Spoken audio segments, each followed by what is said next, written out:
నిజామాబాద్ జిల్లా తాండూరు పట్టణంలో కరెంటు సమస్యలపై నేడు విద్యుత్ డిఈ కార్యాలయంలో విద్యుత్ వినియోగదారుల సమావేశం కొనసాగింది.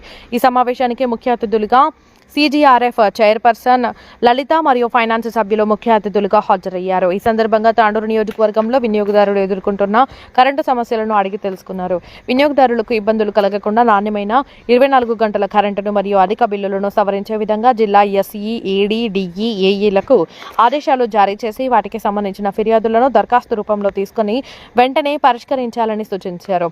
అయితే కొందరు విద్యుత్ అధికారులు నిర్లక్ష్యంగా వ్యవహరిస్తున్నారని పలువురు వినియోగదారులు ఆమెకు ఫిర్యాదు చేశారు. వినియోగదారులతో ఎలాంటి అవగాహన కల్పించకుండానే నాపరాతి పరిశ్రమలపై ఇష్టానుసారంగా విద్యుత్ బిల్లులను పెంచుతున్నారని తాండూరు స్టోన్ మర్చెంట్ అసోసియేషన్ కార్యవర్గం సభ్యులు ఫిర్యాదు చేశారు. గత 3 నెలల నుంచి విద్యుత్ అధికారులు నూతన విధానం ప్రవేశపెట్టడంతో మీటర్ బిల్లులు 4 పెరిగాయని స్టోన్ అసోసియేషన్ సభ్యులు తమ ఆవేదన వ్యక్తం చేశారు. నూతన కెపాసిటర్లను ఏర్పాటు చేసుకునేందుకు కనీసం 3 నెలల సమయం ఇవ్వాలని కోరారు. అప్పటి వరకు అధిక బిల్లులను చెల్లించమని వారు కళాఖండిగా తేల్చారు. పాత పద్ధతిలోనే కరెంటు బిల్లులు చెల్లింపులు జరగాలని ఆమె కోరారు. ఈ సందర్భంగా ఆమె సానుకూలంగా స్పందిస్తూ మీ పరిశ్రమల సమస్యలను ERC వద్ద ప్రస్తావించి పరిష్కరించేందుకు కృషి చేద్దామని అన్నారు. ఈ కార్యక్రమంలో CGRF చైర్పర్సన్ లలిత, ఫైనాన్స్ సభ్యులు మాతృనాయక్, DE భానుప్రసాద్, ADE శంకర్ నాయక్, వివిధ మండలాల AEలు, విద్యుత్ వినియోగదారులు, తాండూరు స్టోన్ మర్చెంట్ అసోసియేషన్ కార్యవర్గ సభ్యులు తదితరులు పాల్గొన్నారు. గతంలో 75 HP వరకు LTలో ఉండేది, 50 HP తర్వాత HTలో తీసుకెళ్తున్నారు. HTలో తీసుకెళ్ళిన పాజిటివ్లో ఉన్న HTలో ఉన్న ఇండస్ట్రీస్ కూడా ఉన్నాయి. వాటికి డిపార్ట్మెంట్ అదే కొద్దిగా ఓవరాల్గా చెప్తున్న తర్వాత CTBTని డిపార్ట్మెంటల్ పరంగా CTBT పెట్టించారు. డిపార్ట్మెంటల్ పరంగానే CTBT పెట్టించారు. ఇప్పుడు ఇండివిజువల్గా మా CTBT పెట్టాలంటే దాదాపు 10 నుండి 15 లక్షలు కావచ్చు అవుతుందని అన్నారు. మాకు తెలుసు. ఓకే అంత బిల్లు కట్టాలంటే మాకు అంత స్తోమత లేదు. దీన్ని బట్టి మాకు ఆలోచన చేసి మాకు న్యాయం చేయాలంటే ఒక మాట ఏదైనా వచ్చే బిల్లు వచ్చేసి మీరు 45,000 కట్టాలంటే ఎక్కడికి చేస్తుంది.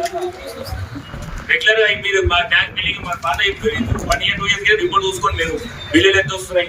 ప్రజలు 2 months నుంచి అప్డేట్ చేసారు, సాఫ్ట్వేర్ అప్డేట్ చేసారు. ఆ బిల్లులు అర్థమైతే ఎవరికి ఆ ప్లాన్ నాడు ఓనర్ నాడు నిజం ఆ ప్లాన్ నాడు కిరాయి ట్యాంక్ నడిపిస్తున్నాడు. 2 లక్షలు అడ్వాన్స్ ఇచ్చాడు. ఆ ప్లాన్ 32,000 బిల్లు రావాలి. ఆ ప్లాన్కి 1,63,000 ఇచ్చింది. ఆ ఓనర్ ఇప్పుడు మిషన్ కాదు ఏమంటాడు. ఆ ప్లాన్ ఆడుకోవాలి. ఇప్పుడు గుజరాత్ ప్లాన్ ఇట్లా మాట్లాడుతున్నామని మాకు పాత బిల్లులు ఎట్లున్నాయి అదే విధంగా ఏంటి టైం ఏంటి అన్న ఇప్పుడు ముఖ్యంగా గారు మాట్లాడింది కదా అదే విధంగా టైం మాకు ప్రాబ్లమ్ సాల్వ్ చేసి ఇది విజ్ఞప్తి.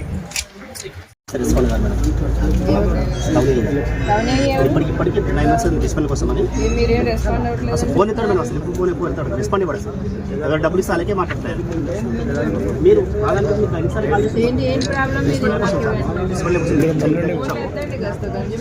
ఫోన్ ఎత్తాడు మేడం. అసలు ఇంతగానే బిజీ ఉంటుంది కదా. ఇచ్చారు చూస్తామండి. నో ప్రాబ్లం స్టార్ట్ చేస్తున్నారు. మనం నా పరిధిలో చేయడానికి లేదు మేడం. అది ఆల్రెడీ రిప్రజెంటేషన్ CMD వరకు కూడా ఇచ్చాము. ఎగ్జామ్షన్ వేరే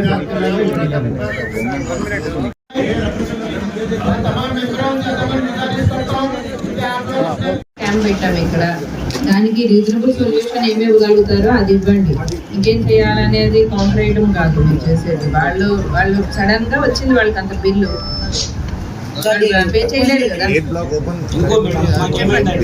డొనేషన్స్ తరఫు నుంచి మేము SC గారు మేము ఎమ్మెల్యే గారిని కలిసాము. మన వీళ్ళు కూడా ఉన్నారు. సేమ్ టైం CMD గారితో కూడా మాట్లాడారు. ఈ బిల్లు విషయం మాట్లాడారు, లీడ్ బ్లాక్ రిమూవల్ దాని గురించి మాట్లాడారు. ఏమన్నారంటే దాంట్లో కొన్ని సర్వీసులు అయితే కొన్ని కాలేదు. అయిపోయిన తర్వాత వాళ్ళు డెసిషన్ తీసుకుంటారు. ఇది గవర్నమెంట్ లెవెల్లో డిస్కషన్ నడుస్తూ ఉంది. పవర్ మినిస్టర్ వీలో కూడా ఉంది. సో మరి ఇది అయిపోయిన తర్వాత అది గవర్నమెంట్ లెవెల్లో వాళ్ళు తీసుకుంటారు. ఇక్కడ మన చిన్న మర్చెంట్స్ ఉన్నారు, చిన్న అసోసియేషన్స్, చిన్న ఇండస్ట్రీస్ ఉన్నాయని చెప్పి వాళ్ళు నోటీస్లో ఉంది. సో మీరు కంగారుపడాల్సిన పర్లేదు. అయిపోయిన తర్వాత ఇది గవర్నమెంట్ లెవెల్లో తీసుకునే డెసిషన్ ఇది.